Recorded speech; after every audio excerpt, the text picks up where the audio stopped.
किसने और कहाँ की थी छठ पूजा की शुरुआत, जानिए महापर्व से जुड़ा इतिहास। नमस्कार, मैं दिव्या, स्वागत है आपका आज के इस वीडियो में। बिहार, उत्तर प्रदेश, झारखंड, पश्चिम बंगाल, उड़ीसा और नेपाल के कुछ क्षेत्रों में दीपावली के बाद छठ पूजा की तैयारियां शुरू हो जाती हैं। ये पर्व इन क्षेत्र के लोगों के लिए साल का सबसे बड़ा त्योहार है और इसे दिवाली के 6 दिन बाद मनाने की परंपरा है। ये 4 दिवसीय पर्व है जो भगवान सूर्य को समर्पित है। हर साल ये कार्तिक शुक्ल पक्ष की चतुर्दशी से शुरू होकर सप्तमी तक चलता है। आइए आज हम जानेंगे छठ महापर्व के इतिहास, महत्व और इसके रीति रिवाजों के बारे में। छठ पूजा की पहली कथा त्रेता युग से जुड़ी हुई है। माना जाता है कि मां सीता ने सबसे पहले बिहार के मुंगेर में छठ पूजा की थी। वे मिथिला की रहने वाली थी, जहां सूर्य की उपासना का प्राचीन परंपरा है। जब भगवान राम, मां सीता और लक्ष्मण 14 वर्षों के वनवास से लौटे, तब उन्होंने मुद्गल ऋषि को आमंत्रित किया। मां सीता ने ऋषि के आश्रम में रहकर 6 दिनों तक सूर्य देव की पूजा की थी। सप्तमी के दिन सूर्योदय के समय अनुष्ठान कर सूर्य देव का आशीर्वाद प्राप्त किया गया और इस प्रकार छठ पूजा की परंपरा की शुरुआत हुई।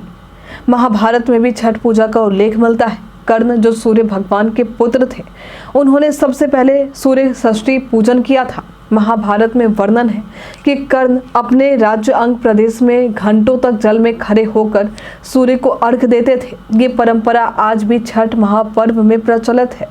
एक अन्य कथा में द्रौपदी का भी उल्लेख है, जिन्होंने पांडवों के लिए सूर्य षष्ठी पूजन किया था, जिससे उन्हें अपना खोया राजपाट वापस मिला।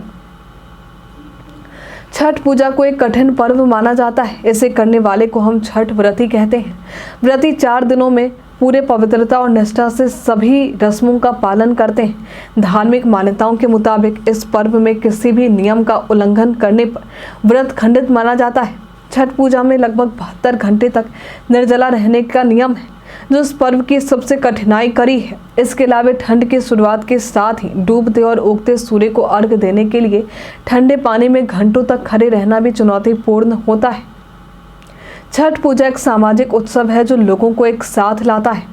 इस साल छठ पूजा की शुरुआत 5 नवंबर 2024 से होगी और इसका समापन 8 नवंबर को उगते सूर्य के अर्घ और पारण के साथ होगा। नहाय खाए की बात करें तो ये 5 नवंबर को है। इस दिन से महापर्व का आरंभ होता है। 6 नवंबर को खरना है। इस दिन छठी मैया का हम आवाहन करते हैं। 7 नवंबर शाम को सूर्य का पहला अर्घ होगा। वहीं 8 नवंबर को सूर्य को दूसरा अर्घ देंगे। फिर 8 नवंबर के दिन ही व्रत का विधिवत समापन पारण के साथ होगा। छठ पूजा केवल एक धार्मिक अनुष्ठान ही नहीं, बल्कि ये प्रकृति के प्रति आभार और सम्मान व्यक्त करने का अवसर भी है। छठ से लोग भावनात्मक रूप से काफी जुड़े होते हैं। इसे परिवार की खुशी, स्वास्थ्य और समृद्धि के लिए मनाया जाता है।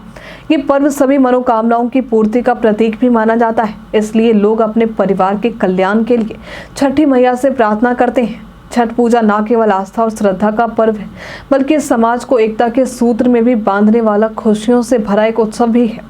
आज के लिए फिलहाल इतना ही। इस बार आप छठ का पर्व कहाँ मना रहे हैं, हमें कमेंट में लिखकर जरूर बताएं। हमारे साथ बने रहने के लिए आपका धन्यवाद।